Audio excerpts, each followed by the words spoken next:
Hello मेरे शेरों और शेरनियों, क्या हालचाल। आई होप आप सब ठीक होंगे। मुझे पता है इस टाइम पर ये सवाल पूछना कि आप कैसे हैं, क्या हालचाल, ये ठीक नहीं रहेगा, स्पेशली उन बच्चों के लिए जिन बच्चों का रिजल्ट अच्छा नहीं आया है।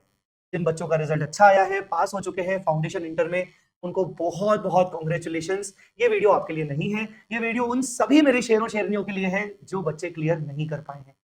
मैं यहाँ पर आप सबसे बात करने आया हूं। अगर आपका रिजल्ट सही नहीं आया है तो बस मेरी कुछ बातें जरूर सुनिएगा। कुछ भी डिसीजन लेने से पहले ये वीडियो प्लीज जरूर देखिएगा। और मैं आज उस स्थिति में आपसे बात कर रहा हूं, एज अ टीचर नहीं, एज अ बड़ा भाई होके बात कर रहा हूं, क्योंकि आपके इस बड़े भाई ने भी फेलियर अपनी लाइफ में देखा है। सीए इंटरमीडिएट में देखा है, सीए फाइनल में देखा है, और सीए बनने के बाद भी मैंने अपनी लाइफ में कई बार फेलियर देखा है। पर वो फेलियर के बाद जिस तरीके की मुझे सक्सेस मिली है, बस आज मैं उसी की कुछ बातें आपके साथ शेयर करना चाहता हूं ताकि मैं आपको मोटिवेट कर सकूं। सबसे पहले मैं आपसे सबसे पहले यही कहना चाहूंगा कि देखिए, जो हुआ है ना, वो एक फाइनल डेस्टिनेशन नहीं है। मेरी बात को ध्यान से सुनिएगा। जो भी हुआ है वो एक फाइनल डेस्टिनेशन नहीं है, वो सिर्फ एक पड़ाव है। और मैं आपको बताऊं, जैसे मैंने आपको बोला कि मैंने सीए इंटर में फेलियर देखा है, सीए फाइनल में फेलियर देखा है, सीए बनने के बाद भी कई बार फेलियर देखा है, मेरी लाइफ में भी कई बार फेलियर आए हैं। उसी तरीके से हो सकता है शायद ये फेलियर आपकी लाइफ में फर्स्ट टाइम आया हो, और मैं यही कहना चाहूंगा कि ये आपकी लाइफ का एक जस्ट एक पड़ाव है, एक माइलस्टोन है, बट ये फाइनल डेस्टिनेशन नहीं हो सकती। फाइनल डेस्टिनेशन अभी के लिए तो आपके लिए क्या है? सीए बनना। और एक बात बताइए, जब आपने सीए की पढ़ाई शुरू की थी, आपने अपने घर वालों से बात की थी, आपने अपने फ्रेंड्स को बताया था, आपके रिश्तेदारों को भी पता चला था कि आप सीए की पढ़ाई शुरू कर रहे हो, तो कहीं ना कहीं बैक ऑफ द माइंड में आपको ये पता था कि आप इंडिया का या दुनिया का one of the top course कर रहे हो, जहां पर बड़े बड़े चैलेंजेस आने वाले हैं। ठीक है, आपको ये पता था कि सीए का रिजल्ट कैसा रहता है। हाँ, उस टाइम पे आपका जो कॉन्फिडेंस था कि मैं कर लूंगा, मैं कर लूंगी, बस मैं आपको ये याद दिलाना चाहता हूं कि वो कॉन्फिडेंस आपको वापस लाना पड़ेगा, बिकॉज आपके पास कोई और चॉइस नहीं है। तो वापस से आपको उठ के फिर से दौड़ना पड़ेगा, मेहनत करनी पड़ेगी। शायद आपको ये एक्सेप्ट करना पड़ेगा कि थोड़ा सा मेहनत में कहीं ना कहीं कमी रह गई होगी। नहीं सर, मेहनत में कहीं कमी नहीं रही थी, मेरा ये थर्ड अटेम्प्ट है, फिफ्थ अटेम्प्ट है, मैंने सब कुछ किया था। मेरे प्यारे, मैं तो समझ रहा हूं, बट तुझे ये आईसीआई को समझाना पड़ेगा। With due respect to your efforts, मैं मान सकता हूं तूने बहुत ज्यादा एफर्ट्स किए होंगे, पर क्या पता कि इतने एफर्ट्स की रिक्वायरमेंट थी, तूने इतने कर लिए थे, बस इतने और बाकी थे, बस इतने एफर्ट्स और बाकी थे। बस मैं आपको यही हाथ जोड़ के विनती करूंगा कि ऊपर वाले पर भरोसा रखो, भगवान पर भरोसा रखो। तुम जिसको भी मानते हो, माता रानी को मानते हो, हमारे कृष्ण भगवान को मानते हो, जिसको मानते हो, उनके ऊपर भरोसा रखो, अपनी मेहनत के ऊपर भरोसा रखो। ठीक है, और वापस से लग जाओ पढ़ाई में। कुछ चीजें हैं जो मैं आपको अपने फेलियर से आपको मैं जरूर बताऊंगा। इमीडिएट रिएक्शन, जब जब हम फेल होते हैं, जब जब हम अनसक्सेसफुल होते हैं, और हम अगर उसका कुछ इमीडिएट रिएक्शन देते हैं, कुछ इमीडिएट रिएक्शन का मतलब इंपल्सिव डिसीजंस ले लेते हैं, जल्दबाजी में डिसीजन ले लेते हैं, तो याद रखिएगा वो डिसीजंस कभी भी सही नहीं होते।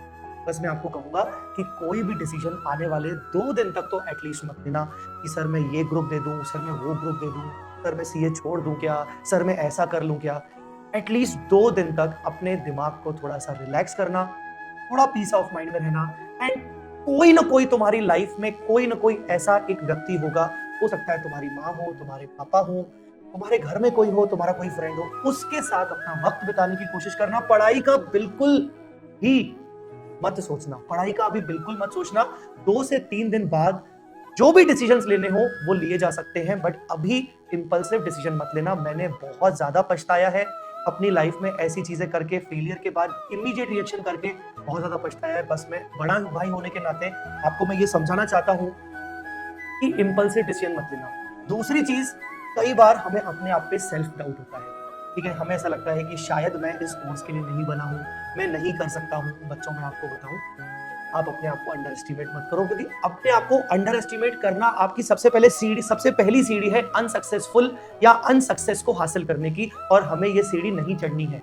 पहली बात तो अपनी लाइफ से ये चीज हटा दो कि जिस दिन तुमने ये डिसीजन लिया था कि तुम सीए करोगे, तो उस दिन से ही तुम कहीं ना कहीं एक एक्स्ट्रा ऑर्डिनरी बच्चे बन गए थे और तुम आज तक जो भी तुमने मेहनत की है उस मेहनत के अगेंस्ट तुम्हें बहुत सारी चीजें मिल सकती हैं। क्या पता शायद ये महीना तुम्हारे लिए अच्छा ना हो, ये समय तुम्हारे लिए अच्छा ना हो, क्या पता कल से जो चीजें तुम करने की कोशिश करो वो तुम्हारे लिए अच्छी हो, क्या पता तुम्हारा जो अगला रिजल्ट हो वो तुम्हारे लिए बेस्ट रिजल्ट हो। बस यही बोलना चाहूंगा कि कुछ भी हो जाए अपने आप को अंडर एस्टिमेट मत करना और इंपल्सिव डिसीजन मत लेना। बस लास्ट में आपको सबको यही बोलना चाहूंगा कि अपने आसपास के माहौल को देखकर डिस्ट्रैक्ट मत होना, ठीक है। अपने आसपास के माहौल को देखकर, यूट्यूब में बहुत सारी एक्टिविटीज को देखकर, इस टाइम पर मैं समझ सकता हूं कि जब आप नहीं निकले हैं और आपका कोई फ्रेंड आगे निकल गया है तो आपको आपके फ्रेंड के निकलने का जब खुशी हो रही है तो एट द सेम टाइम आपको बुरा भी लग रहा है कि आप कैसे पीछे रह गए। मेरी बात यकीन करना कि जब तुम सीए बन जाओगे ना, ये कुछ भी मैटर नहीं करेगा। हाँ, इस टाइम पर इंपॉर्टेंट बस ये है कि हमें किसी भी तरीके से डिस्ट्रैक्ट नहीं होना है, क्योंकि बच्चों मेरी बात को समझो, distractions should not be bigger than your dreams. ये बात याद रखना, rather dreams should be bigger than your distractions. तो किसी भी हाल में डिस्ट्रैक्शंस को अपने सिर पर चढ़ने मत देना, हावी मत होने देना। बस इतनी सी आप सबसे विनती है। बाकी मुझे आप सब पे यकीन है, मुझे अपने सभी शेरों पर, शेरनियों पर यकीन है। मैं क्यों बोलता हूं आपको शेरों शेरनियों, क्योंकि मुझे पता है कि आप दहाड़ोगे, आप अगले अटेम्प्ट के लिए वापस से दहाड़ोगे और आपको जो अचीव करना है, आप जो डिजर्व करते हो और वो आप करके दो, ठीक है। तो इसी के साथ मैं यहाँ पर ये वीडियो पर अपना मैसेज यहीं पर खत्म करना चाहूंगा, कंक्लूड करना चाहूंगा। आपको मेरी तरफ से जो भी हेल्प की जरूरत लगे आप कमेंट बॉक्स में लिखिए। आने वाले अटेम्प्ट के लिए मैं क्या क्या लाने वाला हूँ, RR, master problem discussions, everything I will be there. YouTube पे तुम्हारे साथ में रहूंगा, तुम्हारा साथ नहीं छोड़ूंगा, कुछ भी हो जाए, ठीक है। ऑल द वेरी बेस्ट और अपना ख्याल रखना।